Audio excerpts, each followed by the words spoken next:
Melalui dengan bacaan ayat Quran ini, dengan amalan ini, kita akan diberikan ilham bagaimana untuk kita melakukan amalan-amalan yang mampu kita menjaga semua perkara tadi. Sebagai contoh, dalam bab nak menguatkan sistem imunisasi badan ini, Allah akan berikan petunjuk-petunjuk, amalan-amalan pemakanan contoh, amalan-amalan yang kita akan dapat daripada hadis untuk kita lakukan. Sebab itu kita kena mulakan dengan petunjuk, kena mohon pada Allah SWT. Sebab urusan dunia ni, dunia apatah lagi urusan akhirat, semuanya mesti terkait dengan Allah. Dalam dalil surah Al-Hadid ayat 5, lahu mulkus samawati wal ardh, lahu mulk, bagi dialah kerajaan ataupun kepemilikan seluruh di langit dan di bumi. Maksudnya apa? Semua urusan, lahu mulkus samawati wal ardh wa ilallahi turja'ul umur, wa ilallahi turja'ul umur, dan kembali semua kepada Allah, tidak boleh tidak. Cuma manusia saja kadang-kadang membeza-bezakan disebabkan oleh kejahilan, kedangkalan, akal fikiran yang hanya berorientasikan kebendaan, melihat dunia dengan benda, melihat dunia dengan diri dia, melihat usaha itulah diri dia. Dia tak nampak usaha itu mesti dengan bantuan kuasa Allah.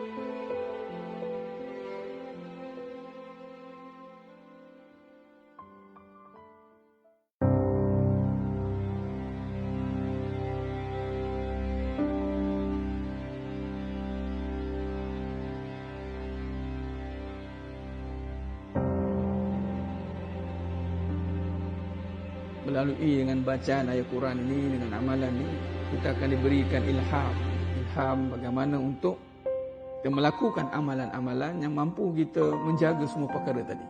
Sebagai contoh, dalam bab nak menguatkan sistem imunisasi badan ini, Allah akan berikan petunjuk-petunjuk, amalan-amalan pemakanan contoh, amalan-amalan yang kita akan dapat daripada hadis untuk kita lakukan. Sebab itu kita kena mulakan dengan petunjuk, kena mohon pada Allah SWT. Sebab urusan dunia ni, dunia apatah lagi urusan akhirat, semuanya mesti terkait dengan Allah.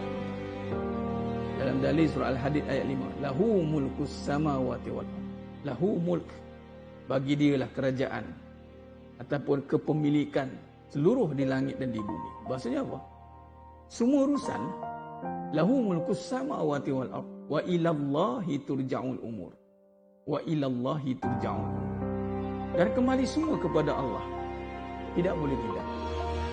Cuma manusia saja kadang-kadang membeza-bezakan disebabkan oleh kejahilan, kedangkalan, akal fikiran yang hanya berorientasikan kebendaan, melihat dunia dengan benda, melihat dunia dengan diri dia, melihat usaha itulah diri dia. Dia tak nampak usaha itu mesti dengan bantuan kuasa Allah.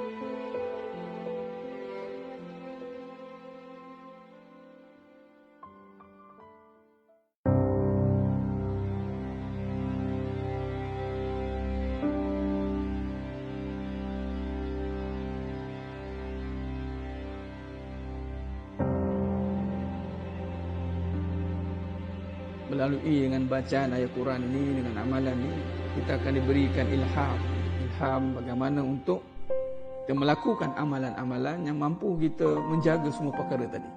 Sebagai contoh, dalam bab nak menguatkan sistem imunisasi badan ini, Allah akan berikan petunjuk-petunjuk, amalan-amalan pemakanan contoh, amalan-amalan yang kita akan dapat daripada hadis untuk kita lakukan.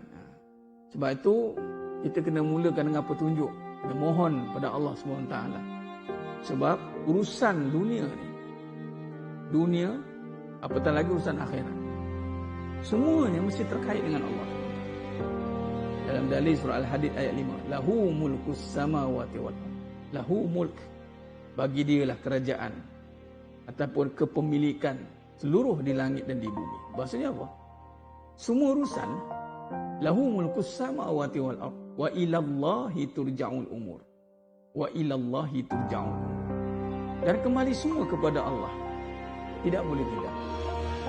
Cuma manusia saja kadang-kadang membeza-bezakan disebabkan oleh kejahilan, kedangkalan akal fikiran yang hanya berorientasikan kebendaan, melihat dunia dengan benda, melihat dunia dengan diri dia, melihat usaha itulah diri dia. Dia tak nampak usaha itu mesti dengan bantuan kuasa Allah.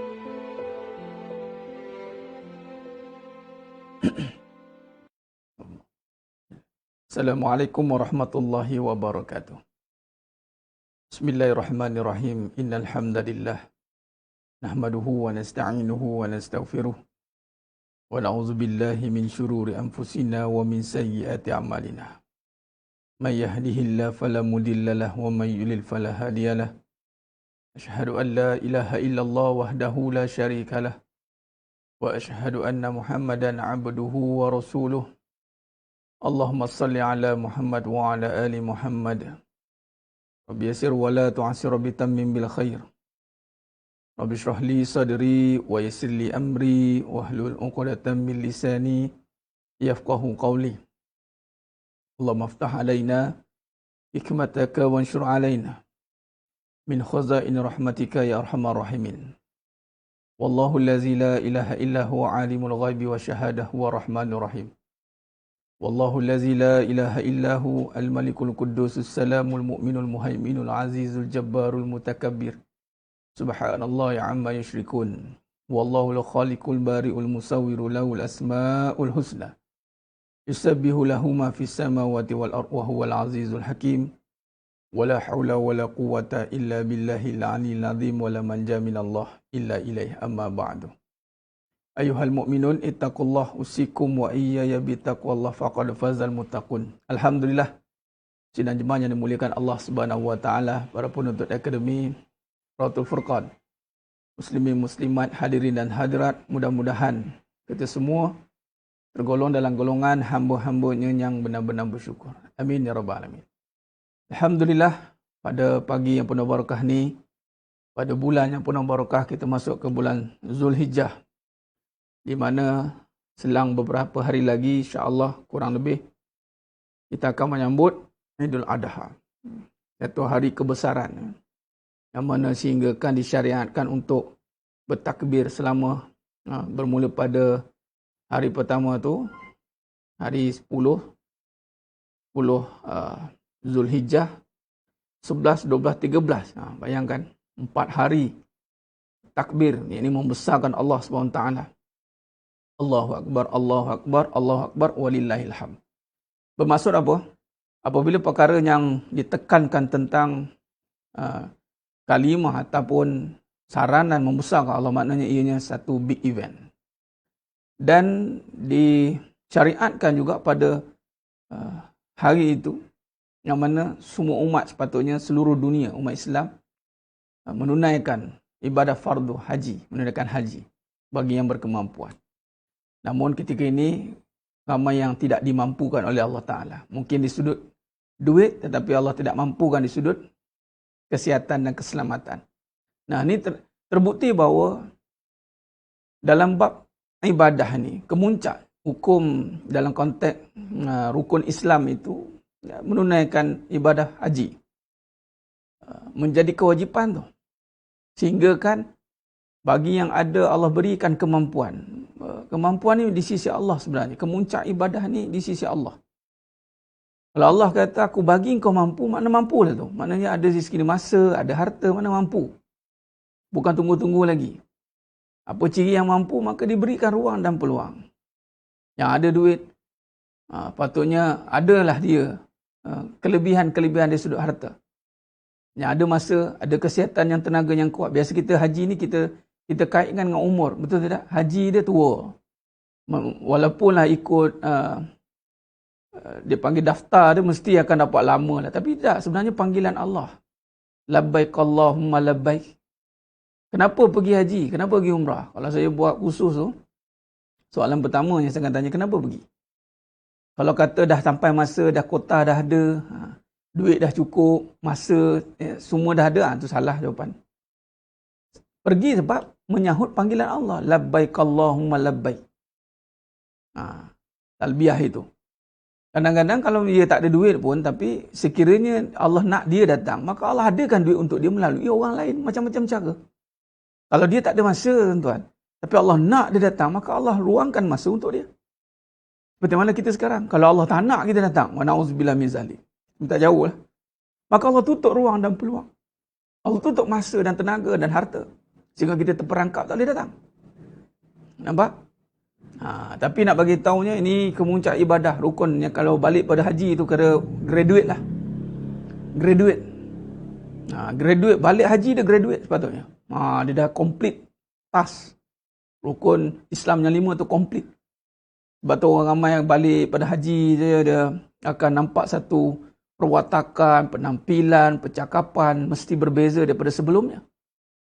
Dan ramai orang juga kaitkan, aku belum bersedia nak pergi sebab belum bersedia nak berubah jadi baik. Macam-macam lah tanggapan yang silap kadang-kadang tu. Adapun sidang jemaah yang mulakan Allah SWT, kita sedang berada pada fasa grand finale. Grand finale itulah. Kalau dulu, sebulan yang dulu, kita menunggu kemuncak Lailatul Qadar. Itu kemuncak gilang gemilang Ramadan Al-Mubarak. Malamnya itu malam lebih baik pada 1000 bulan. Kalau kita sekarang ni, kalau tengok kemuncak kepada syariat itu, ialah haji. Sebab tu adanya wukuf, kemuncak juga. Dan Nabi kata, mafhum hadis, tiada haji kalau tiada wukuf. Waqaf. Wukuf ni apa? Waqaf, berhenti. Apa nak berhenti? Berhenti daripada ingat makhluk. Berhenti daripada berharap kepada makhluk. Berhenti daripada sentiasa ketagih dengan ganjaran dan harapan dan segala bentuk perbuatan yang datang pada makhluk ni. Berhenti. Dan arafa, kenal Allah. Apa yang kita nampak sekeliling hari ini, ada isteri, ada anak, ada duit, seluruhnya ada. Kerana sifat Allah yang maha ada. Itu saja. Sebab tu dalam kalimah talbiyah itu, labbaik Allahumma labbaik, labbaik la syarika lak labbaik. Berhenti daripada mensyirikkan Allah SWT. Berhenti.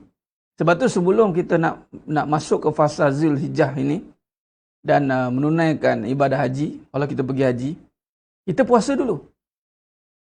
Bersihkan dulu diri itu daripada keakuan. Menahan keakuan, menahan diri. Kerana nak jumpa Allah ni tak ada diri dah. Sebab tu sesiapa yang klaim dia ni nak jalan Allah, jalan Allah, jalan Allah, tapi masih nampak diri, maka dia belum berjumpa Allah. Apa maksud nampak diri? Nampak susah dia, saya susah-susah nak dekat dengan Allah. Nampak aku bersusah-susah.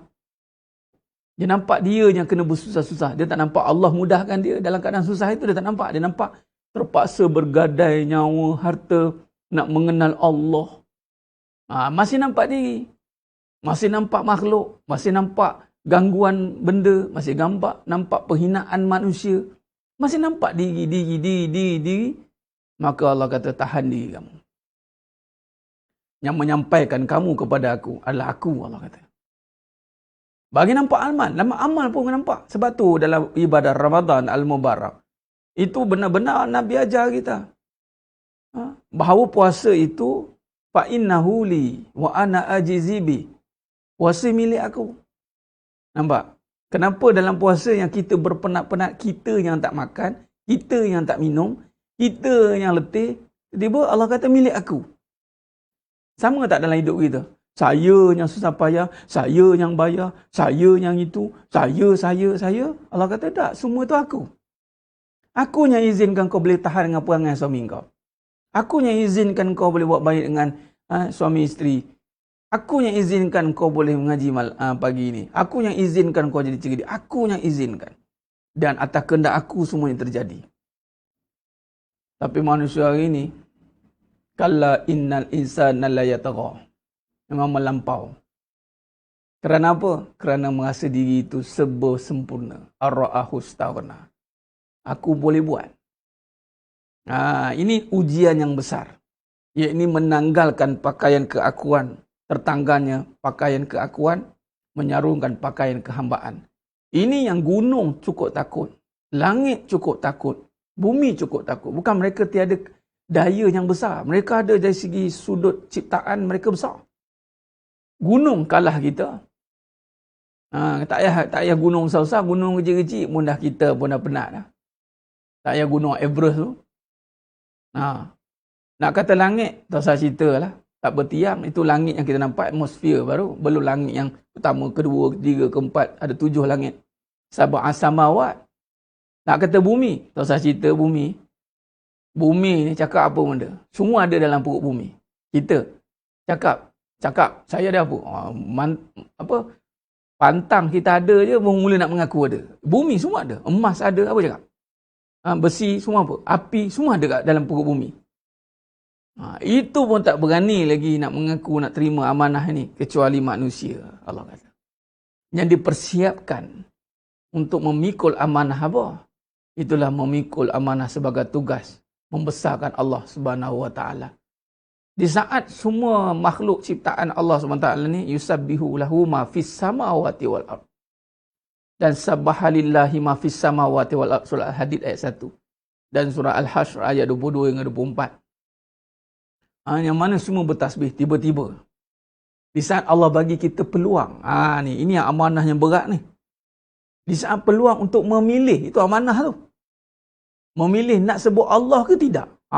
Itu yang ciptaan lain cukup takut. Takut tak tersebut. Ataupun takut malu nak sebut. Ini yang bahaya. Sebab tu ciptaan lain tidak diberi peluang dan semua kena sebut. Semua bermuji Allah. Sehingga kan malaikat berkata kepada Allah, di saat Allah nak menjadikan Nabi Adam AS, wa iz qala rabbuka lil malaikati inni ja'ilun fil ardi khalifah. Qalu ataj'alu fiha may yusidu fiha wa yasfiku dima aw nahnu nusabbihu bihamdika wa nuqaddisu lak. Tengok malaikat. Malaikat tidak punya akal. Malaikat tidak dipertanggungjawabkan untuk daya memilih. Tak ada. Mereka tak ada pilihan, tuan-tuan. Allah bagi terus instruction by order, sebut Allah, Allah. Subhanallah, subhanallah. Adalah sebutan-sebutan yang di kalangan malaikah lah, faham? Tapi itu termasuk dalam tasbih. Tapi di saat manusia diberikan fa'alhamaha fujuraha wa taqwaha. Di sini. Diberikan fikiran untuk merenung tentang kebesaran Allah Ta'ala. Ini yang payah ni, tuan-tuan. Di saat diberikan fikiran, amanah akal, amanah hati, amanah seluruh ciptaan itu, maka kita bimbang, kita salah berfikir. Kita salah guna akal. Berfikir-fikir nak sebut Allah. Takkan Allah je? Takkan nak sebut Allah je? Berfikir-fikir nak sebut Allah. Yelah, Allah juga. Kita ni, yelah, Allah juga. Nampak? Walhal, kalau kata tengok daripada tafsir Ibn Katsir dan tafsir jalan lain tentang wa fi anfusikum afala tubsirun, apa nanti kamu tak perhatikan, kata al-mufassirin, kalaulah benar kita merenung ke dalam, melihat kejadian manusia ini, ternyata setiap sendi yang ada hanya untuk menyembah Allah. Tidak berdakwa-dakwi lagi dah. Dia tak ada bertimbang-timbang dah, tak ada pertimbangan dah sebenarnya. Tinggal lagi ujian bagi kita untuk memilih, itu saja. Bukan memilih-milih. Tugas kita ni, sebab tu arahan taat ini tak ada alasan. No excuses, dia panggil. Tak ada alasan. Orang Jawa kata, by hook, by crook. Paksa rela sepatutnya. Dia tak ada paksa, tapi dia kena rela lah. Kalau benar kita kena Allah, semuanya rela. Dia tak ada istilah terpaksa, tak ada. Sebab bermulanya agama itu la ikraha fiddin. Tak ada paksa. Apa maksud tak ada paksa? Kamu terima nikmat dengan rela? Ada orang terpaksa terima nikmat? Cuba bagi tahu. Ada tak orang terpaksa terima nikmat? Mula-mula kahwin dulu, ada terpaksa kahwin? Agak-agak lah. Dipaksa kahwin lah sekali, rela juga. Boleh jugalah. Boleh jugalah. Malam-malam kucing kan. Saya tak suka yang ni. Kamu terima dulu. Tengok dulu katanya. Awak tak faham kan? Tiba-tiba tengok kalau macam ni lah, mak tak bagi tahu awal dulu saya kahwin dah katanya. Pilihan keluarga. Seorang tak jumpa, seorang ke hulu, seorang ke hilir, keluarga temukan. Konon-konon macam tak suka, lala sekali rela sungguh. Rela. Nak lagi, apatah lagi mata bertentang mata. Lagilah. Ada terpaksa. Tok Kadi. Masa nak akad nikah tanya, ni kena paksa ke tak ni? Rela. Kalau kamu tak rela, tak apa, biar aku ganti kata. Tok Kadi tak tahu ganti. Nampak? Sebab tu akad aku terima nikah tu. Mana ada aku terpaksa terima nikah ini? Tak ada. Ada unsur paksaan, batal akad. Akad tidak boleh dengan paksaan. Tak ada istilah paksa rela. Semua dengan rela. Semua terima nikmat dengan rela. Semua seronok dapat duit, dapat hidup. Maka di saat Allah minta taat, relalah bagi. Tapi sebab dah melekat dunia tu. Di saat Allah minta pahala. Ini contoh duit. Allah minta amal. Berkira. Allah minta suami untuk digunakan ingat pada Allah. Dia ingat perangai buruk suami. Perangai jahat suami. Itu yang suruh ingat. Aku suruh ingat aku. Bukan ingat Abang Leman. Kalau yang baik, ingat semua baik dia. Tak nampak Allah maha baik. Kalau jahat, ingat semua jahat dia. Tak nampak Allah boleh baikkan dia. Inilah masalahnya. Sebab tu sedang jemaah yang muliakan Allah SWT. Peluang Zulhijjah ni, saya selalu tekankan. Di samping anda semua duk amalkan amalan-amalan yang dah digazetkan, yang dah mulalah keluar page-page macam-macam lah, kelebihan-kelebihan semua beramal, sedekahnya, dengan puasanya, dengan semua amalan zikirnya. Tapi ingat, tidak akan tertegak amalan tanpa mengenal. Kerana kemuncak bagi haji itu adalah wukuf di Arafah. Arafah itu adalah mengenal. Tidak lagi terlihat adanya diri. Apa maksud terlihat adanya diri itu? Adalah apabila kita mampu bincang seperti tadi. Kan jangan salah faham pula. Ni terlihat ada diri ni. Ni batiniah ni. Ni ilmu apa ni? Dah. Allah kata, wa fi anfusikum afala tubsirun. Apa pada diri kamu tak perhatikan? Pada diri kita ini, kalau rujuk dalam surah Al-Alaq, ayat 3. Khalaqal insana min 'alaq, iqra. Iqra wa rabbukal akram. Baca diri kamu dengan nama Allah yang Maha Mulia. Baca diri tu. Kalau nak kata kita dalil Al-Quran, ambil dalil Al-Quran lah. Kan kalau pakai dalil lain kan orang kata berfalsafah pula. Saya nak ikut dalil Al-Quran. Pertama, Allah suruh baca dengan nama Tuhan pada segala kejadian yang menjadikan. Itu yang pertama. Iqra. Baca semua. Tak boleh baca, buta. Kita marah anak kita tak boleh baca kan. Mana-mana mak-mak yang terpaksa ambil alih, terpaksa tu. Sebab dulu tak jadi cikgu kan. Ni jadi cikgu jadian kan. Dia punya marah anak dia, sampai jiran sebelah pun kena join sekali.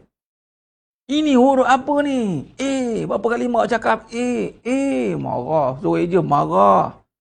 Tuan-tuan, sedang jemaah yang mulia Allah Ta'ala. Begitulah marahnya Allah Ta'ala tu, yakni apabila ada hati tak faham. Qulubul la yafqahuna biha. Nak tahu marah tak marah ni? Allah nyatakan dalam Quran surah Al-A'raf 129. Ada hati buta, tak faham, ada telinga pekak, ada mata, ada hati tak faham, ada mata buta, ada telinga pekak. Ulaikal an'am. Tak ubah macam binatang. Tu bahasa dia. Tak ubah macam binatang. Ulaika an'am.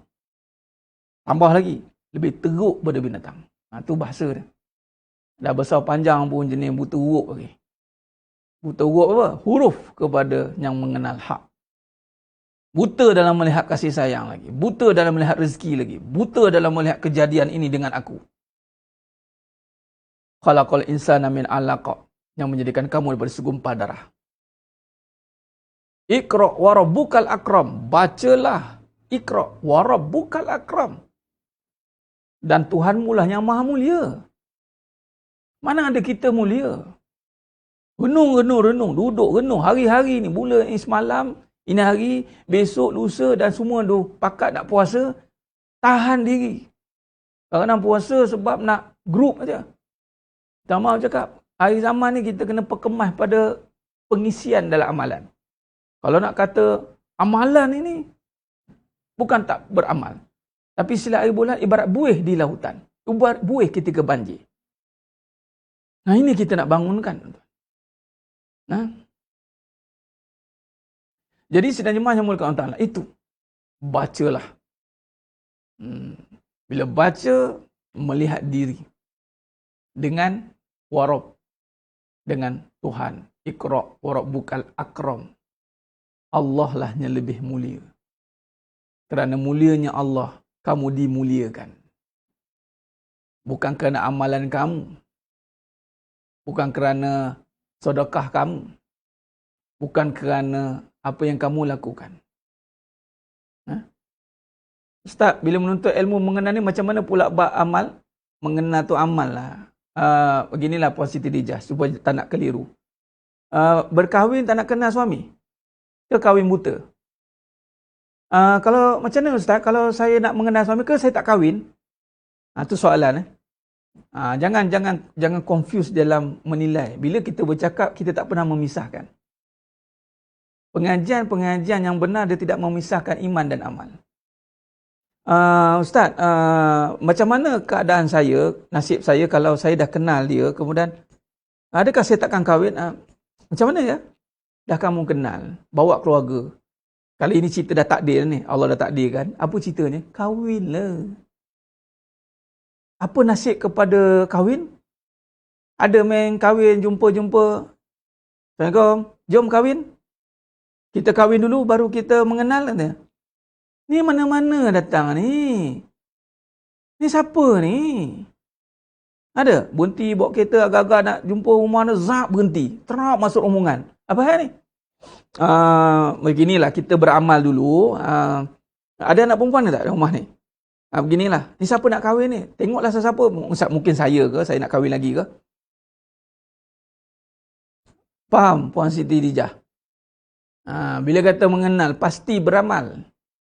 Isunya, yang beramal tu belum pasti mengenal. Yang mengenal pasti beramal. Yang dah kenal pasti kahwin lah. Dah kenal. Kenal sangat dia ni. Saya kenal dia, keturunan. Allah, jiran. Allah, nak ada hubung kait. Kenal. Apa kita kenal dulu ya. Itulah namanya merisik. Atau bertunang itu tujuannya nak mengenal. Mana ada masuk-masuk, tah mana-mana datang. Ya Allah katanya, bawa rombongan. Aku nak nikah dengan anak kamu. Ni siapa-siapa lah datang. Nampak?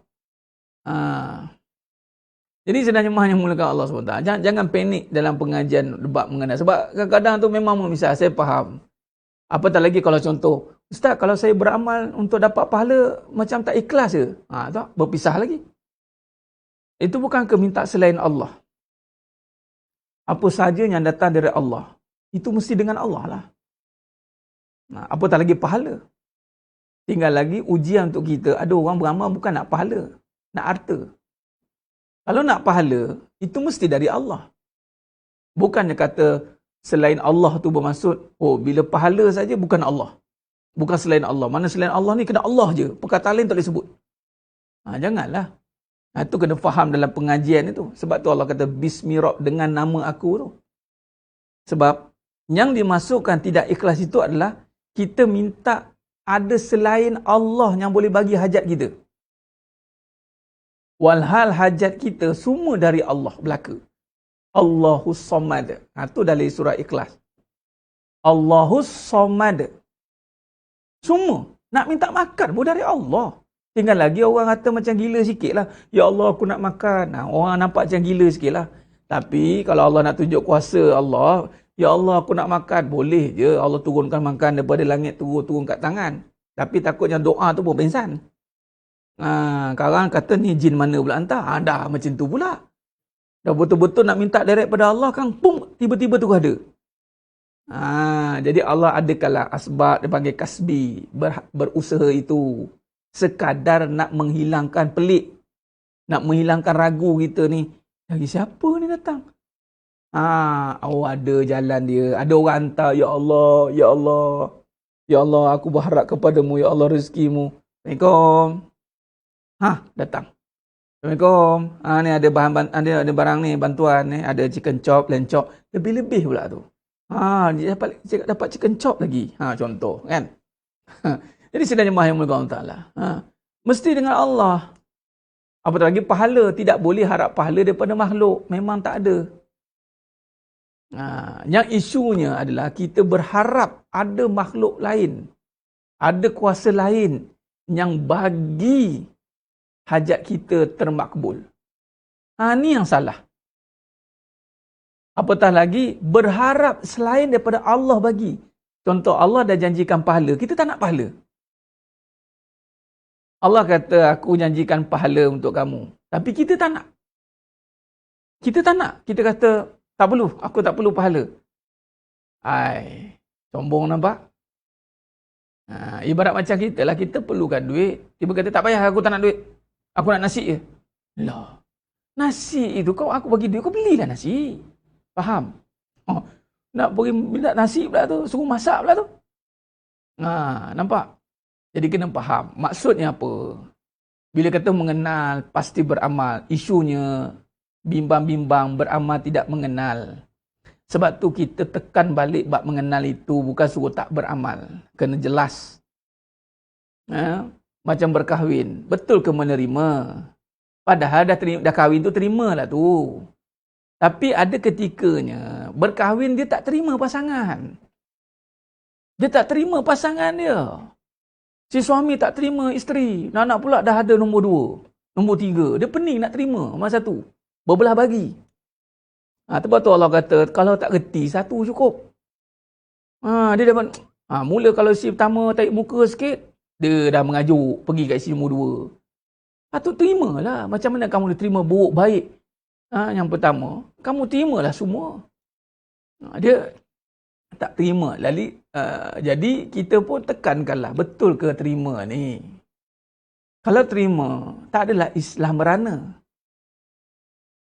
Kalau konsep terima ni, contoh, bila kita diterima sebagai hamba Allah, tak ada islah sengsara. Soalnya sekarang kita ni sedang berusaha untuk diterima sebagai hamba Allah. Sekarang mengaku hamba boleh. Terima belum tentu. Sebab jawatan hamba ni besar, bukan kecil. Itu pun salah kita faham. Kita pandang hamba saja macam tak ada apa-apa. Macam lekeh sangat. Macam hina benar. Kata. Sebab kita nampak hamba tu macam dunia punya cerita. Ni hamba Allah lah. Hamba Allah ni everything is Allah. Tu dia. Sebab itulah Nabi SAW mengaku memperkenalkan diri, ana abdillah. Aku hamba Allah. Kita proses nak diterima sebagai hamba Allah. Nampak? Tak ada orang kata apa, merana bagi sesiapa yang berjaya menjadi hamba Allah. Yang jadi isunya tak terima. Tak terimalah berlakunya sengsara. Itu kita boleh simpulkan begitu. Jadi habis Ustaz dah terima, mulut kata terima, hati kata tidak. Ni kata tidak seiring. Ini yang kita nak selarikan. Di saat mulut kata terima, tapi hati mengatakan tidak, bimbang jadi munafik. Sebab tu kita ulang, raditu billahi rabba wa bil islami dina wa bi muhammadin nabiyya wa rasulah. Belajar sebut. Tapi biasanya apa yang disebut pastikan dari hati. Sebab kalau disebut tidak datang dari hati, dia akan jadi benda yang munafik. Bahaya.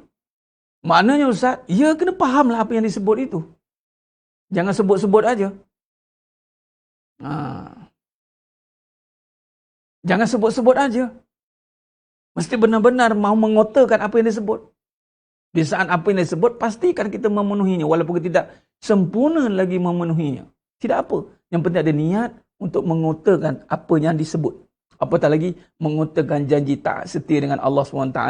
Sehingga kan kita mengulanginya lagi. Bila kita menunaikan ibadah fardu haji, kita mengulangi lagi, ulang dan ulang.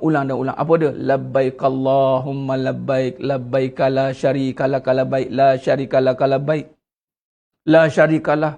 Innal hamda, kita pun kata innal hamda. Sesungguhnya seluruh pujian untukmu. Innal hamda. wan ni'mata, seluruh nikmat ini. Apa nikmat seluruhnya kita ada sepanjang hidup kita yang sebelum sampai ke tanah suci itu, yang boleh sampaikan kita ke tanah suci, semua yang kita dapat sebelum ini. Lakawal mulk, milik engkau saja. Nampak tak? La syarikalah. Subhanallah, tuan-tuan. Kalau ini dapat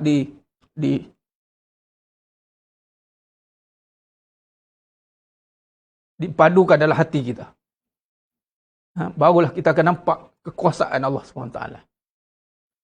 Ustaz, macam mana nak tahu takdir Allah? Apa yang berlaku? Itulah takdir. Yang dah terjadi. Itulah ulama ajar kita qadar Allah. Yang terjadi itulah takdir Allah. Jadi sidang jemaah yang muliakan Allah SWT. Jadi bila kata bersatu itu, bila menafikan semuanya, bersatu hati dengan segala kepemilikan Allah, anda akan nampak sejauh mana kekuasaan Allah SWT berlaku satu persatu dalam hidup. Sekarang ni masih kita berbelah bagi, itu saja. Berbelah bagi, berpecah-pecah. Dalam konteks akal kita masih celaru, hati kita masih resah, afal kita masih berkira-kira, mengatur rentak nak buat yang mana, fikiran masih tidak seiring, hati masih tidak bersatu. Ini yang kita cuba mau menyatukan kembali, biar benar-benar ia bersemi tanpa ada perpecahan lagi. Ini dia. Sebab tu diulang berkali-kali. Jadi itu maksud kepada apabila kita benar-benar nak menuju kepada Allah itu.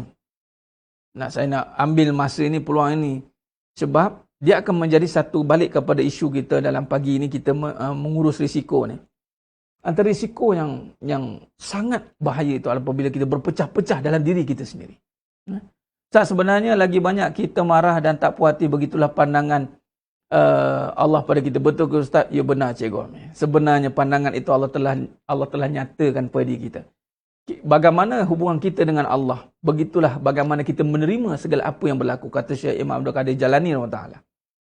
Keredaan kita tergantung betapa banyak kita menerima apa yang terjadi dalam hidup kita. Lagi kita banyak menentang, maka di situlah berlakunya hubungan kita dengan Allah SWT. Allah respon begitu. Jadi sedang jemaah yang muliakan Allah Subhanahu Wa Taala. Jadi sebab itu risiko yang paling besar dalam diri kita berpecah-pecah. Bukan luar. Luar berpecah belah ni tak ada isu tuan sebenarnya. Luar ni berpecah belah. Bertemu dengan orang yang bersatu jiwa, hatinya dan fikirannya, mampu menyatukan semua yang berpecah belah. Itulah baginda Nabi SAW. Di saat manusia tercari-cari, terkapai-kapai,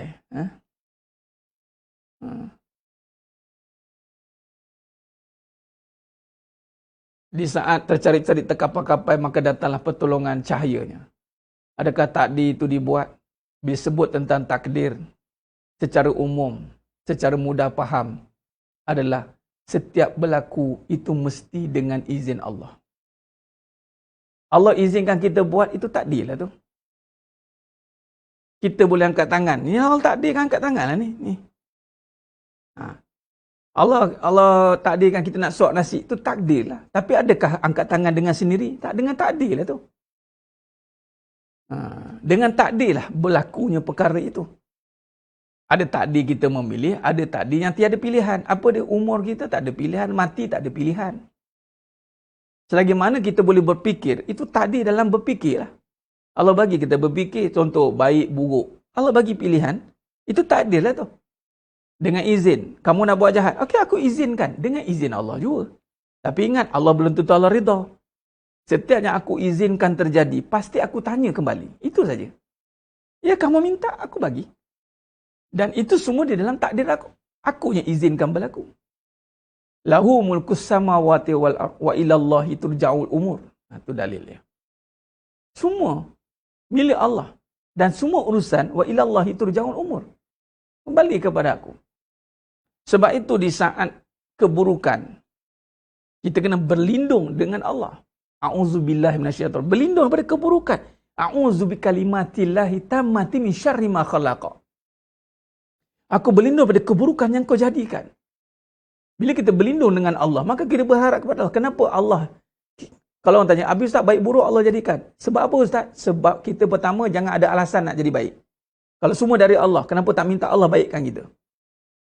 Yang kedua, tak ada claim supaya kalau manusia yang buat jadi jahat, buruk, habis semua orang dijahatkan.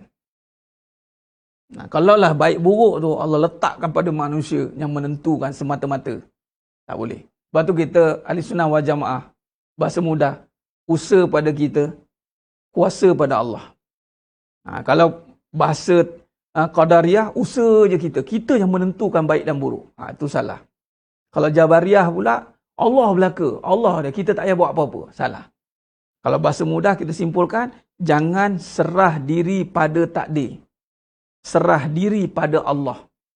Allah takdirkan kita memilih. Tapi jangan letak diri pada takdir. Dah ada, nak macam mana? Allah kata, kembali kepada aku. Aku suruh apa? Aku suruh apa? Aku suruh buat baik. Yang kamu pilih buruk tu kenapa? Sebab tu kembali kepada Allah. Apa-apa, ya Allah, Allah suruh buat apa ni? Walaupun kita ada pilihan. Walaupun kita ada pilihan, aku nak jadi baik, aku nak minum arak ke tak nak? Minumlah. Kan aku tegah jangan. Inilah ujian berbalik kepada risiko yang paling besar. Adalah kita melihat diri kita berkuasa menentukan. Sedangkan kita tak ada kuasa untuk menentukan. Kita hanya ikut suruhan Allah. Walaupun kita ada tenaga untuk memilih. Jadi yang terjadi, itu ditakdirkan terjadi. Dah jadi jahat. Ya Allah takdirkan Allah izin kau jadi jahat. Tapi soal, kenapa kau pilih jahat? Allah tanya balik. Itu atas apa? Atas fikiran kita yang tidak kembali kepada takdir yang utama. Allah suruh kita buat baik. Itu takdir Allah itu. Dalilnya apa? Surah Al-Mu'ayyidah 2. Alladzi khalaqal mauta wal hayata liyabluwakum ayyukum ahsanu amala. Dah ada dah kan? Jadi tak ada sebab mengatakan saya terpaksa buat jahat Ustaz. Dah ada dah. Dalil ada dah. Allah suruh buat baik. Bukan pilihan. Tetapi ketentuan. Allah jadikan kita untuk buat baik. Tapi Allah bagi ujian. Ujian apa? Ujian memilih. Dan kebanyakan manusia zalim dalam memilih. Sebab apa? Dia tidak bergantung kembali kepada aku. Dia bergantung kepada diri dia, bergantung pada usaha dia, bergantung pada amal dia, bergantung kepada benda-benda. Qalilan ma tashkurun. Sangat sedikit hamba-Ku yang kembali kepadaku. Syukur. Jadi sedang jemaah yang muliakan Allah SWT. Sebab tu manusia yang gagal memahami konsep kehidupan yang kembali kepada la syarikalah. Gagal meletakkan amanah yang besar itu adalah mengesahkan Allah Subhanahu Wa Taala. Maka di situ kita akan nampak kepincangan dia dalam mengurus kehidupan dia. Dan itu risiko yang paling besar. Terutama dalam urusan dunia. Dalam urusan dunia ni tuan-tuan, sedang jemaah yang muliakan Allah Taala. Kita akan tersilap langkah apabila kita nampak urusan dunia ini dapat dengan kita. Walaupun kita dah faham tentang usaha, tapi percayalah usaha itu, mari kita betulkan. Usaha itu adalah merujuk kepada amalan. Amalan yang membuahkan buah ikhlas dan mengikut sunnah, itu mengikut apa yang Allah suruh. Dan Nabi buat. Dia tak ada usaha dunia sebenarnya. Usaha ni berbalik kepada apa yang Allah suruh. Allah suruh cari nafkah, datanglah kerja. Tapi tak adalah suruh kerja je. Islam tak suruh kerja je. Islam suruh tunaikan nafkah. Maka nak nafkah ada yang guna mal, harta. Tapi tak semua harta. Sebab tu nafkah berbeza-beza mengikut keperluan setiap individu. Ada nafkah zahir, ada nafkah batin. Nafkah batin bukan saja biologi saja. Nafkah batin itu memahami pasangan, bercakap dengan baik, melayani dengan baik. Mendidik. Nafkah batin tu mendidik. Sebab benda yang gaib. Batin ni yang gaib lah yang tak nampak. Zahir yang nampak. Nah, usaha itu tidak dinisbah pada dunia sebenarnya. Sebab tu ulama meletakkan bahawa segala usaha itu boleh jadi amal. Sekarang ni, adakah usaha kita tu amalan? Itu soalan dia. Adakah usaha kita merujuk kepada amalan? Contoh kita bekerja, kita ikhlas ke bekerja? Ke kerja sebab duit? Isteri semua. Cari duit. Betul ke ikhlas cari duit? Ke sebab apa? Takut susah? Ke takut apa yang nak suami tak bagi? Ke suami tak boleh harap? Ataupun tak boleh harap suami? Sama je, dua-dua je. Dua-dua kena fitnah. Sebab apa kerja? Pertama, tak boleh harap duit suami. Nampak macam baik kan? Macam suami pun lega, bagus, sayang. Sama juga tu. Ataupun satu lagi, kenapa kerja? Suami tak boleh harap.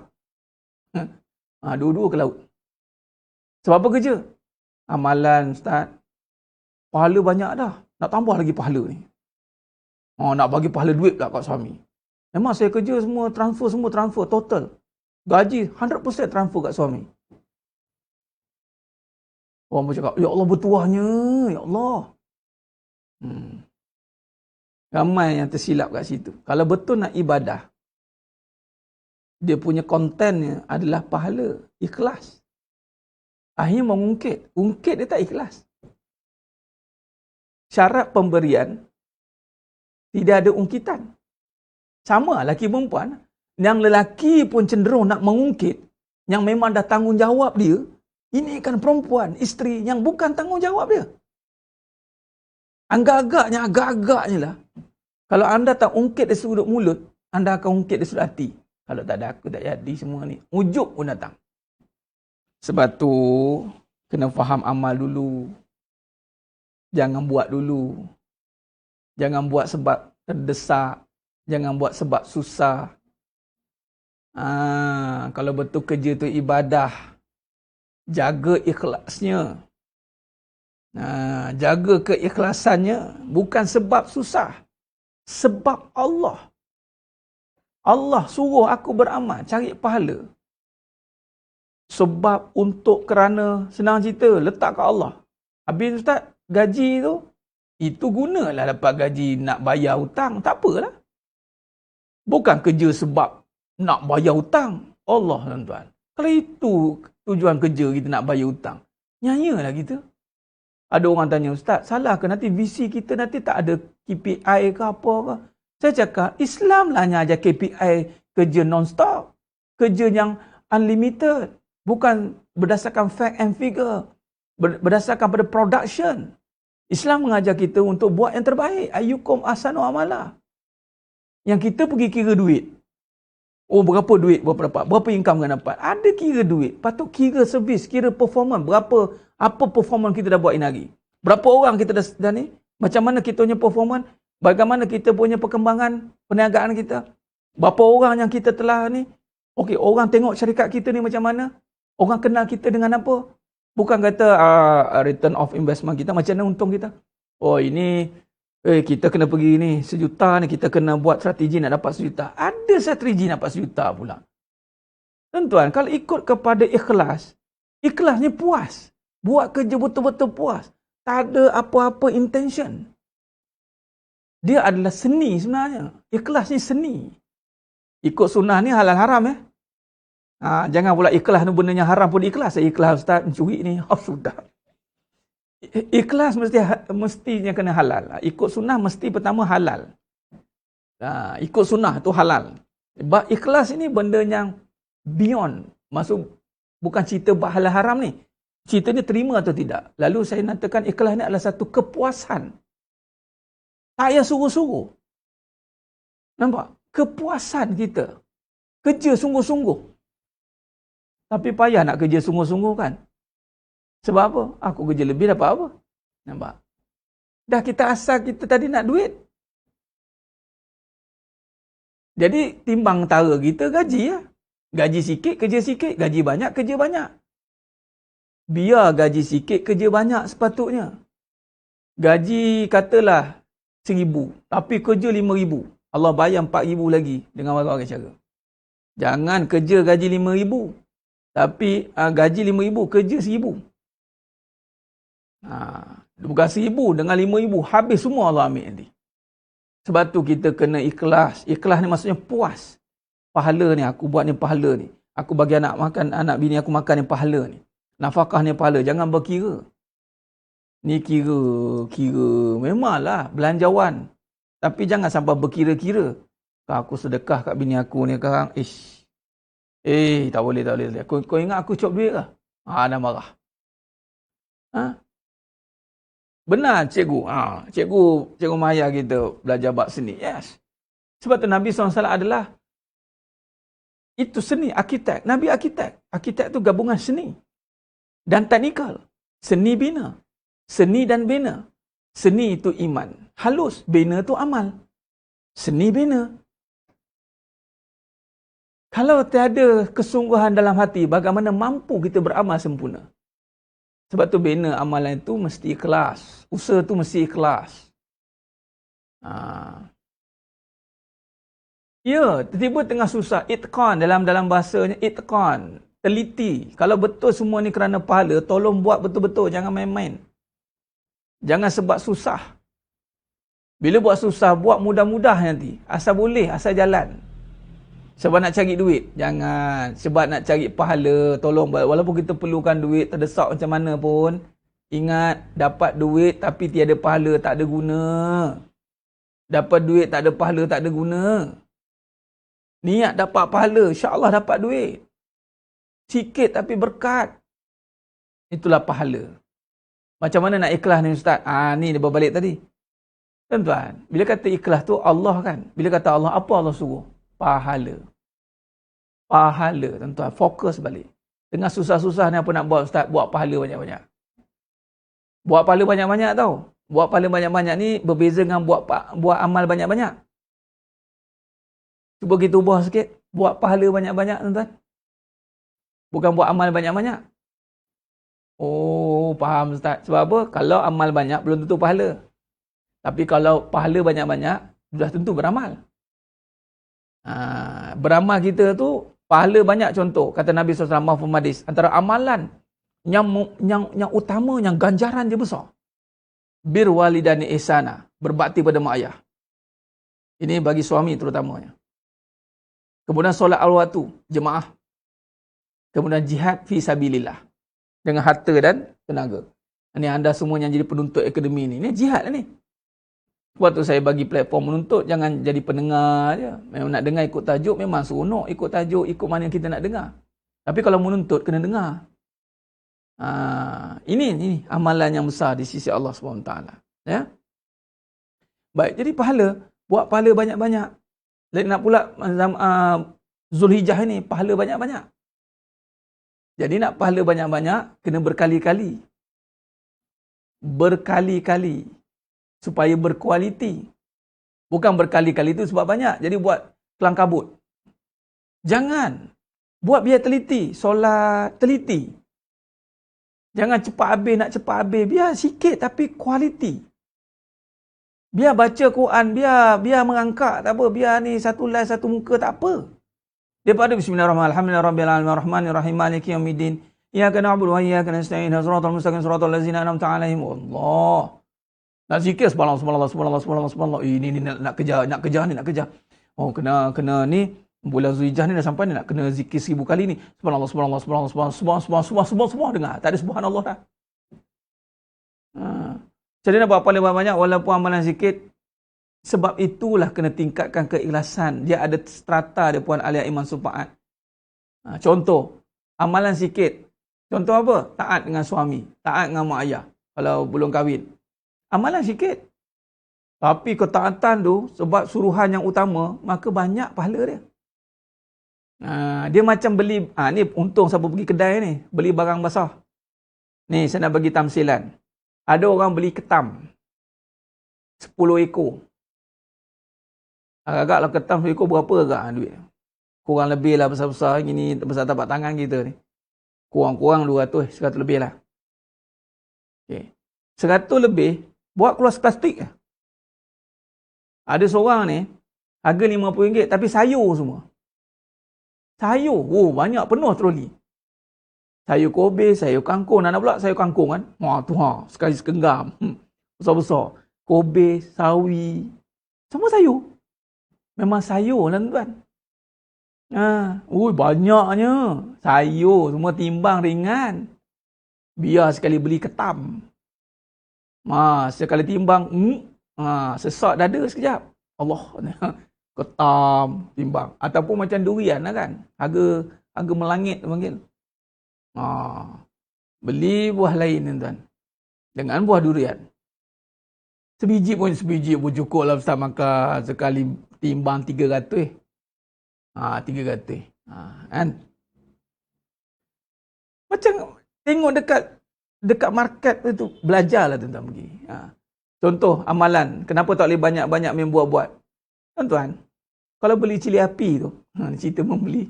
Tuan kena pilih tuan. Dalam tu ada cili yang busuk. Bawang kena pilih kita. Kalau kita ambil sekali tu memang, dan tak boleh lah ambil sekali bercampur-campur. Kena satu-satu, nampak? Jadi sebenarnya mah yang mulakan Allah Subhanahu Wa Taala. Sebab tu kena panggil dalam konteks timbangan tu berat. Bukan timbang banyak amat tapi timbangan ringan. Yang malas sikit tapi timbangan berat. Bagaimana? Ikhlas dia. Yang boleh meningkatkan timbangan itu adalah keikhlasan seseorang itu. Nampak? Jadi sebenarnya mah yang mulakan Allah SWT. Okay. Jadi pahala ni, pahala banyak. Dia pertama ni milik Allah. Jadi amalan ni tuan-tuan, balik usaha ini kita rujuk pada amalan. Baik, usaha itu merujuk pada amalan, amalan merujuk kepada Allah, milik Allah. Jadi kita minta, ya Allah, kau kurniakanlah amalan-amalan yang mendatangkan pahala yang banyak. Aku nak minta Allah. Imanan wahtisaban. Dan sudah pasti mengikut syarat. Bila mengikut syariat, di sini kata tadi Puan Alia tadi kata kan, kena letakkan, kena letakkan. Bila kata syariat ni dia panggil aulawiyat. Ini kena faham. Contoh macam isteri. Aulawiyat keutamaan dia suami. Jadi walaupun anda beramal macam-macam buat sukarelawan lah, tapi kalau balik rumah tak keruan, tak jadi. Tak jadi. Sebab keutamaan tu belum selesai. Jadi selesaikan yang utama. Contoh solat pula 5 waktu sehari semalam. Yang ini tidak diutamakan, tidak diperkemaskan. Bagaimana amalan lain untuk jadi sempurna? Jadi nampak sangat beramal kita tidak mengikut keutamaan.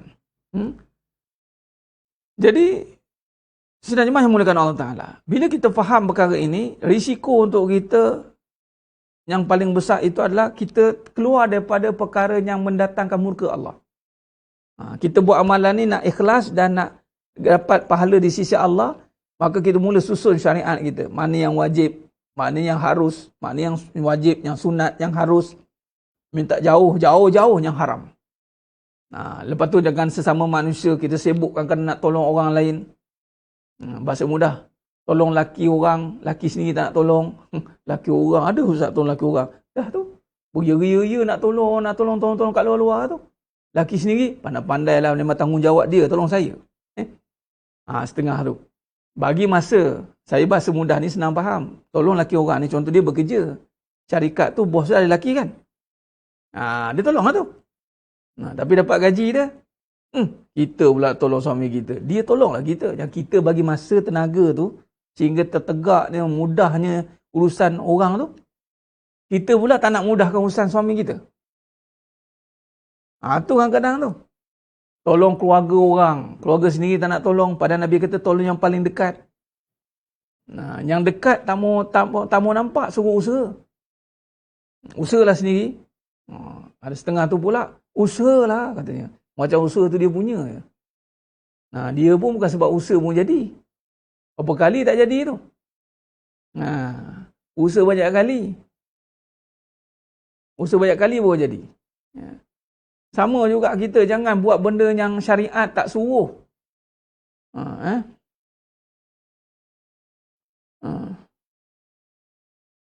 Ya Tuan Surah Najaya, bila bersungguh-sungguh buat solat, masih solat sunat, dia begini. Dia bila kita bersungguh-sungguh menjaga yang wajib, insya-Allah sunat itu akan termasuk sekali. Kita ni, kita kena syukur dulu apa yang kita dah buat. Itu sepatutnya begitu. Kan saya bagi tahu, sebab dia begini, ada perbincangan mengatakan kalau tak boleh buat sunat banyak dosa. Bukan. Yang banyak dosa tu bila kita mengabaikan yang wajib. Yang sunat ni anugerah.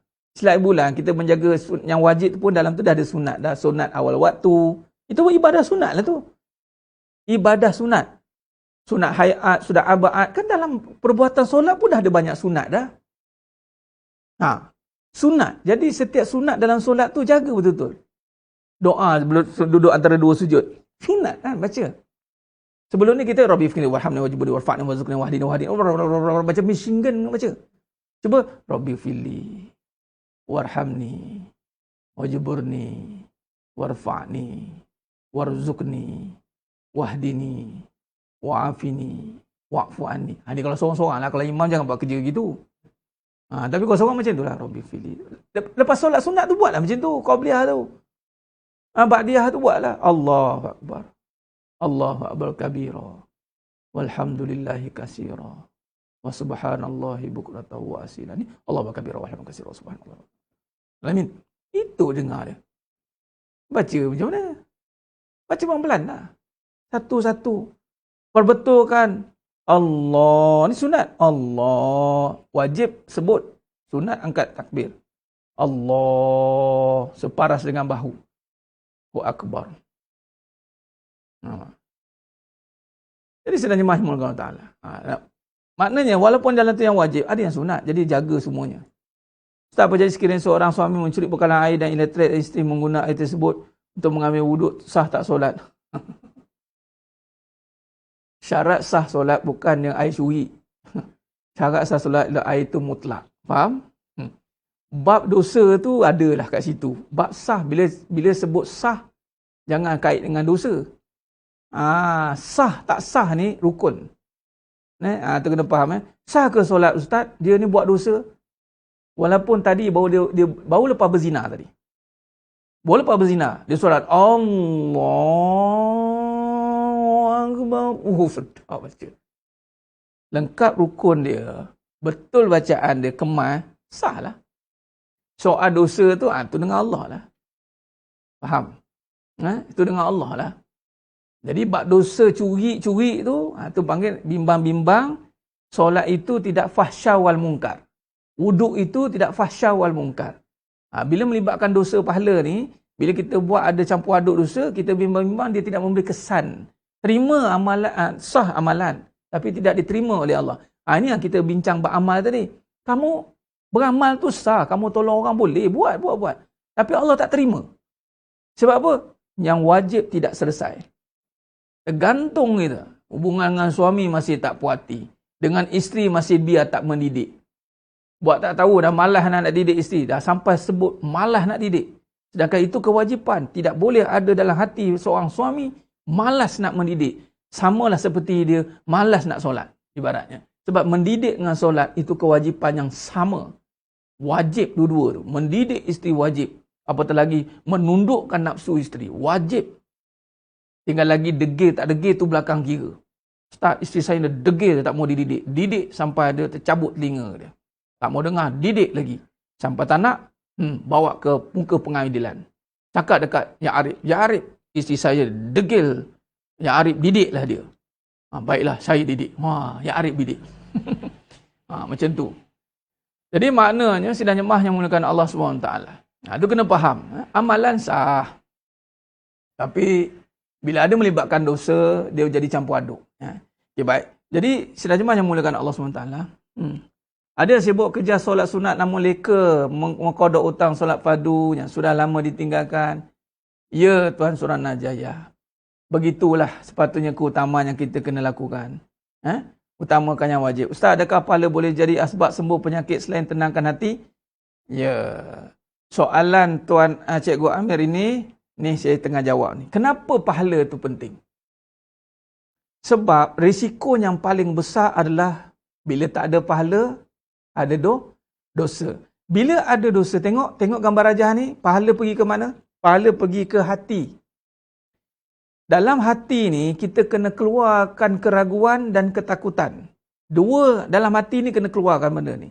Keraguan, ketakutan dengan jalan pahala. Pahala menghilangkan ketakutan. Fala khaufun alaihim walahum yahzanun. Jangan kamu bimbang, maka tenang. Takut dan ragu hilang, maka tenang dan yakin datang. Apa guna hati yang tenang dan yakin? Nah, tadi sakit kan? Sakit. Sekarang ni urusan dunia kita masuk. Urusan dunia kita, moga-moga sakit dipermudahkan, dikurniakan, dimanfaatkan. Maka dapat dengan hati yang meminta kepada Allah. Macam mana boleh minta tadi? Sebab pahala tadilah dah ada kat dalam hati kita. Maka kita ada yakin minta dengan Allah. Isunya sekarang, kita tak yakin minta dengan Allah. Ini keraguan tuan-tuan. Bila kita tak ada keyakinan meminta dengan Allah, dengan siapa lagi kita nak minta? Bagi tahu. Ini satu bala yang besar. Memang kita nampak usaha. Jangan. Sepatutnya biarlah kita nampak Allah je. Itu lebih baik daripada kita berbasis berbelah bagi. Jangan. Bila kita berpahala, kita minta dengan yakin. Kita hati kita sikit-sikit minta Allah. Sikit-sikit minta Allah. Memang itulah sifat hamba fakir ina-dina ni. Ya Allah, aku fakir. Ya Allah, aku kena minta. Tidak boleh tidak. Kata guru saya. Farid, engkau kalau kau tahu Allah, bagaimana pentingnya Allah. Bagaimana pentingnya Allah. Sampai dia cakap begini. Jadi saya cakap balik. Kau sakit perut, kau nak minta tolong Allah. Sakit perut nak pergi khodok hajat pun kena minta tolong Allah. Betul tak tuan minta tolong Allah? Berapa ramai orang tak boleh nak membuang qada hajat ni. Ni perut tak boleh keluar. Sebab tu bila habis tu kita lega, syukur pada Allah yang menghilangkan penyakit dalam badan. Kita nak nampak makan ubat ni lawas katanya. Saya nampak benda je kerja. Lawas lah, lepas makan inilah kita kena ada fiber optik lah. Fiber optik bukan? Makanan fiber lah, macam-macam. Yang melawaskan. Itulah saya perut saya kempis ni sebab itulah kan. Sebab tu ada orang jangan terkejut. Apa gunanya Allah? Silap bulan dia tak nampak bagaimana Allah dalam hidup dia. Sampai orang boleh cabar. Kau dah kaya ke minta doa dengan Allah? Kau ingat boleh doa je ke boleh kaya ke? Ada dah ramai akhir zaman je. Memang tuan-tuan akhir zaman. Dan dia tak ada keinginan nak minta ke Allah tu. Dia rasa macam tak perlulah minta. Aku usaha je lah. Sebab tu tak payah ajar orang berusaha. Semua orang reti. Ajar orang yakin. Ajar orang hilangkan ragu. Ajar orang berdoa. Sebab tak semua orang berdoa ketika berusaha. Semua memang buat je. Memang buat je. Ini yang berlaku. Jadi risiko kita ni, kita nak hadapi dia macam itulah. Caranya kita susun balik. Amalan kita buat. Usaha kita amal. Jadi anda jangan pisah-pisahkan amalan. Ni tak berusaha, ni aku ni macam tak kerja ni, mesti Allah tak tolong. Jangan. Jadi kita kena, usaha kita, apa yang kita makan tu jadi ibadah. Semua. Kalau kata tadilah macam perut ke apa ke, kita kaitkan ini asbab untuk aku dapat pahala ni. Bila pahala minta doa ke Allah. Bila doa ke Allah, Allah makbulkan. Jadi sedang jemaah yang mulakan Allah SWT. Sebab tu benda-benda macam ni kena perhatikan. Bila hati kita ada pahala, sebab tu pahala. Pahala ni berguna di dunia. Anda jangan ingat pahala tu di akhirat sana. Kat dunia dah berguna dah. Di akhirat sana harapkan rahmat Allah. Kalau di dunia banyakkan kita dapat pahala banyak, Allah rahmat kita. Bila rahmat, di syurga nak masuk nanti mudah. Jadi sedang jemaah yang mulakan Allah SWT. Dia makbul doa ni, Puan Tuan Acu. Bukan kata makbul, tak doa lagi pun dah bagi. Allah dah bagi dah. Kita hidup ni ada kita berdoa ke nak hidup? Tak payah jauh-jauh lah. Ada ke kita berdoa nak hidup? Tak ada. Even semalam kita tidur pun tak berdoa nak hidup pagi ni kan? Bangun-bangun dah, hidup lagi. Hidup lagi. Ataupun, aduh PKP lagi. Dah bila nak habis PKP ni? PKPD pula tu. Nampak? Memang anugerah semua. Nampak saya tulis ni? Dunia ni, 3 benda. Dipermudahkan, dikurniakan, kemudian kena dimanfaatkan. Pegang dia ni, 3 ni. Urusan dunia ni, risiko je bila Allah susahkan. Jangan main-main. Sebab tu, fa'inna ma'al usri yusra. Jangan ingat, ni mudah-mudah kerana usaha. Tak. Allah mudahkan. Sebab kita doa minta Allah mudahkan. Allah mudahkan. Iblis pun minta ke Allah Ta'ala supaya jangan cabut nyawanya, aku nak sesatkan anak Adam. Nak Allah mudahkan, Allah izinkan. Allah izin, Allah mudahkan. Hati-hati kalau Allah mudahkan buat jahat. Jangan seronok sangat. Tak kenalah. Lepaslah. Tak kenalah. Kan kena macam 40 tahun tu, Musangking tu. Memang sekarang tak kena. Dia lagi lama, lagi dahsyat dia punya tanggungan dia. Lagi tinggi 100, tingkat 100. Penebam je tu. Ekor pun tak ada. Nampak? Ekor pun tak ada. Junam habis. Dipermudahkan. Kemudian dapat dikurniakan. Sebab tu apa saya dapat kat dunia ni, semua kita rela dapat. Sebab memang Allah bagi. Tinggal lagi kita tak manfaatkan. Tidak dimanfaatkan. Sebab apa? Tak minta Allah bantu. Kita ingat kita boleh buat semua dunia ni dengan kita. Dah, Allah tak ilhamkan. Sebab tu Nabi doa, Allahumma a'inni ala zikrika wa syukrika wa husni ibadatik ni lah. Supaya kita jadi hamba yang tahu nak guna amal ni baik-baik. Nak guna setiap dunia ni nak guna untuk taat. Tuan-tuan, bukan senang nak guna untuk taat. Selagi pula kita guna untuk maksiat. Perkara pertama yang kita guna untuk maksiat adalah kita lupa Allah. Kita lupa Allah. Itu je. Kita lupa Allah, ingat makhluk. Sebab tu semudah lupa Allah ni mudah, semudah kita tarik nafas, lupa kita bernafas. Sebab itu hati-hati.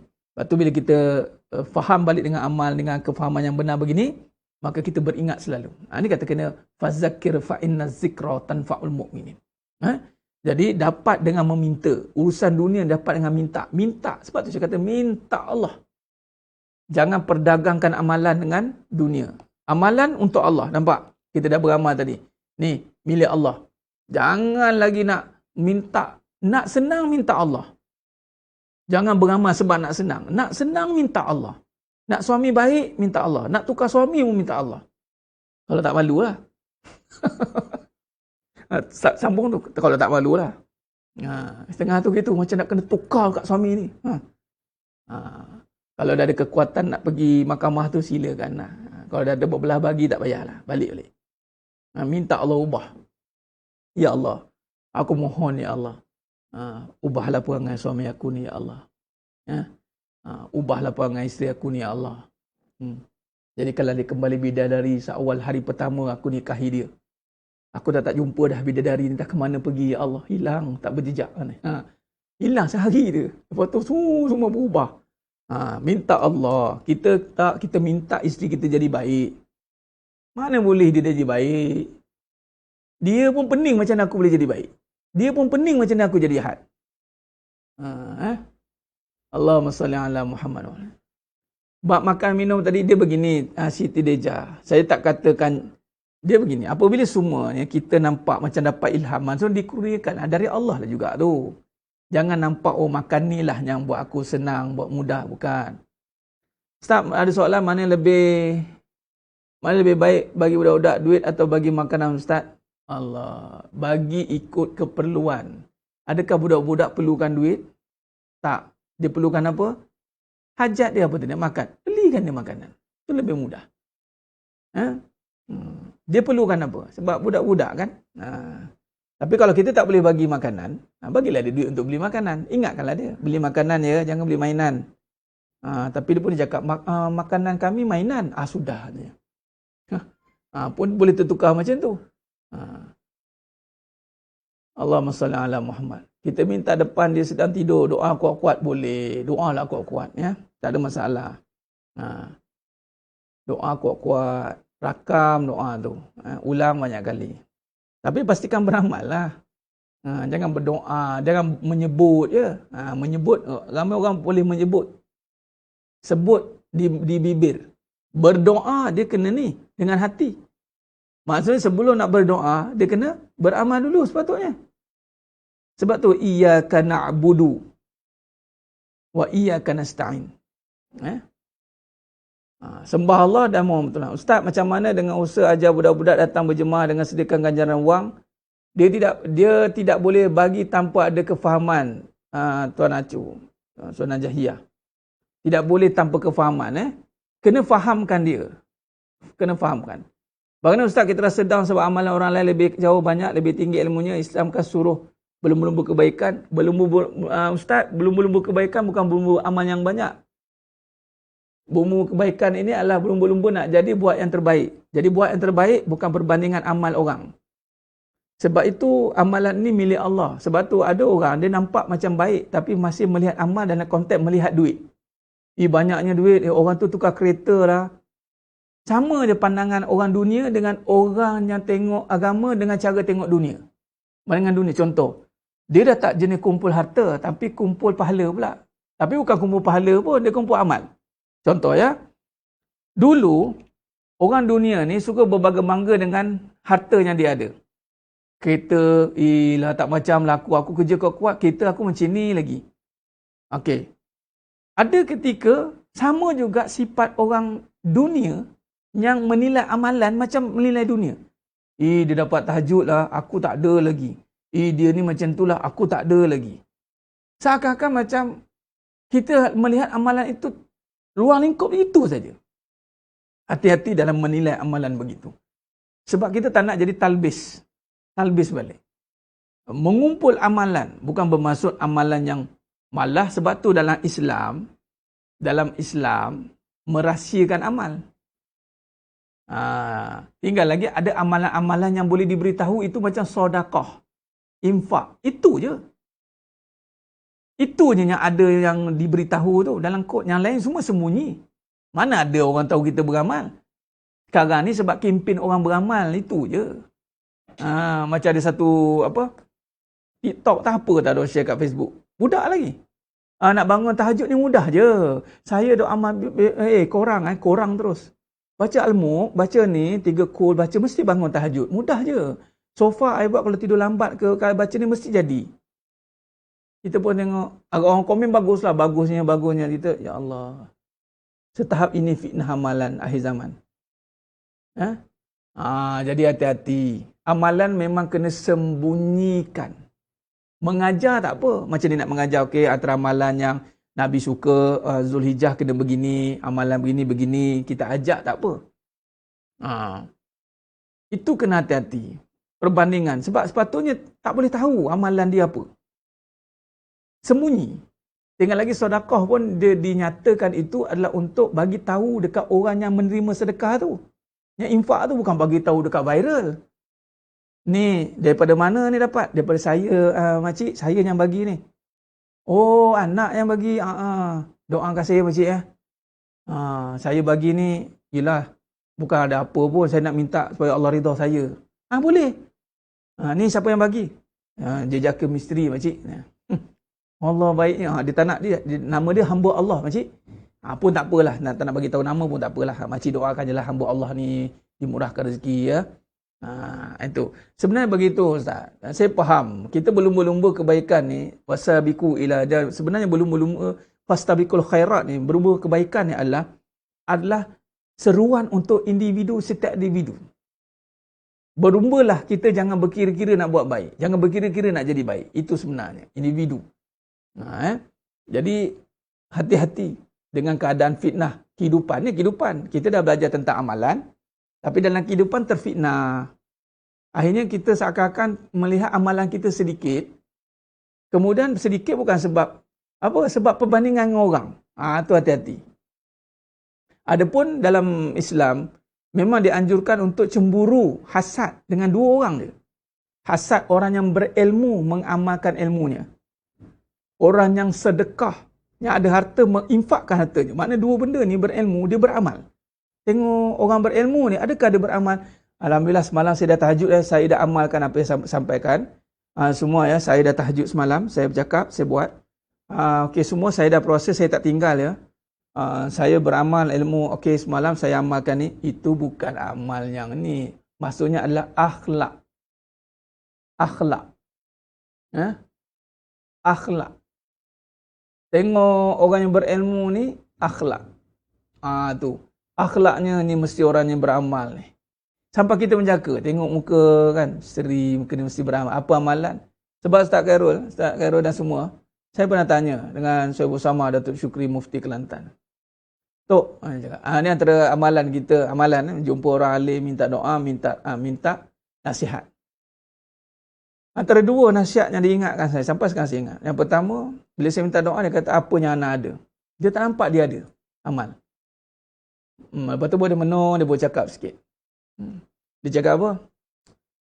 Bak ikhlas lah. Dia tekankan bak ikhlas. Kawan Nana tu, ada cerita kawan Nana. Dia imam, dia Al-Hafiz katanya. Tok guru anak murid ramai. Satu kali Tuan Ana jadi makmum dia. Dia sebelum tu dia borak dengan Ana katanya. Dia cakap apa? Dia kata apa? Apalah orang tahfiz ni, budak tahfiz ni, jangan letak Quran kat depan. Kita dah hafiz patutnya murojaah, hafal lah. Dia satu kali tu jadi imam, dia lupa. Allah lupa kan, sampai tak boleh ulang ayat tu. Tengok, sikit itu guru tu.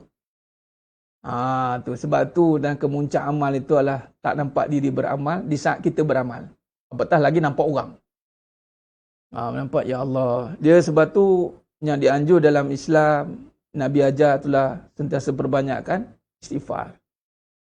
Istighfar itu memang ada anjuran. Perbanyakkan istighfar. Tahu dia ni banyak istighfar. Sebab itu istighfar.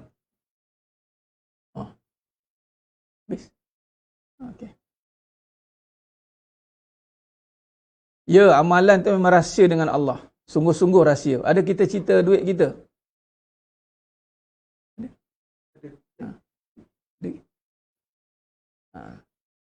Rahsia kita dengan Allah SWT. Baik. Jadi sebenarnya yang mulakan Allah Ta'ala. Jadi itulah kesimpulan yang kita boleh buat dalam perbincangan ni. Kita simpulkan itulah dia. Amalan itu sebenarnya kita nak ganjaran pahala. Bukan amalan yang banyak. Tetapi kita nak pahala di sisi Allah. Lalu bila nak pahala kita kena banyak kali buat. Kita tak tahu mana satu yang berpahala. Jadi sebab tu kena buat banyak kali. Itu yang pertama. Yang kedua, bila pahala itu, Allah akan kurniakan ketenangan dalam hati kita dan hilang keraguan, ketakutan tak ada. Apa tujuan hilang keraguan ini, ketakutan, supaya kita boleh meminta dengan Allah. Sebab kita ada urusan dunia. Ni belum cerita urusan akhirat lagi ni. Urusan dunia. Urusan dunia ni nak dipermudahkan, ya Allah. Susah ni, ya Allah. Permudahkan, ya Allah. Semalam ada cerita, Ustaz macam mana doa menangis-nangis ni, Ustaz. Jangan doa kita meratap-ratap, itu bukan dianjurkan dalam Islam. Dalam Islam, Allah Nabi kata kepada Ibu Abbas radhiyallahu an, fas'alillah fasta'in billah. Minta tolong ke Allah. Minta. Apa yang kamu nak minta. Tapi itulah nak meminta kena hati dengan yakin. Melalui hati yang yakin dan tenang serta bebas daripada sebarang ketakutan. Ini kita kena belajar. Sebab tu kita kena minta banyak kali sebab kadang-kadang kita tak tahu keadaan hati kita bagaimana, ketenangan kita bagaimana, keraguan kita adakah masih ada. Jadi, dia kena seiring lah tu. Itulah cara dia. InsyaAllah. Ustaz, macam mana kalau orang duk asyik tanya, hang puasa ke, hang buat korban ke, kita senyap-senyap, dah tak nak tanya, kenalah juga jawab. Itulah. Atau perkara juga yang kita tak digalakkan adalah bertanya hal amalan orang. Jangan buat kerja macam tu. Memang kadang-kadang kita nak ajak, tapi kadang-kadang satu perkara kita jangan biasakan. Kadang-kadang nak jawab tak salah, tak jawab salah kan. Kita nak merahsiakan. Dan tak wajib jawab pun tak apa. Ada insya-Allah ada lah. Boleh jawab gitulah. Tak ada masalah. Adapun nak jawab pun tak ada masalah. Jaga niat kita, memang tak nak pun bagi tahu dia dah ditanya, dia buat. Begitulah. Insya-Allah itu saja. Moga-moga Allah rahmati kita semua. Minta ampun maaf di atas segala kekurangan atau kata-kata atau kurang bicara. Hanya Allah Ta'ala sajalah yang mampu menyempurnakan perbahasan kita pada hari yang penuh barakah, insya-Allah, jika kita bertemu pada episod yang seterusnya, insya-Allah. Aku qouli hadza wa astaghfirullah azim li wa lakum wa bila taufiq wal hidayah. Wassalamualaikum warahmatullahi wabarakatuh. Kita tangguh dengan tasbih kafarah dan surat Al-Rahman. Subhanakallahumma wa bihamdik asyhadu an la ilaha illa anta. Bismillahirrahmanirrahim. Innal insana fi khusr illa allazina amanu wa وتواصوا بالحق وتواصوا والله على بالصواب. تكبير الله أكبر.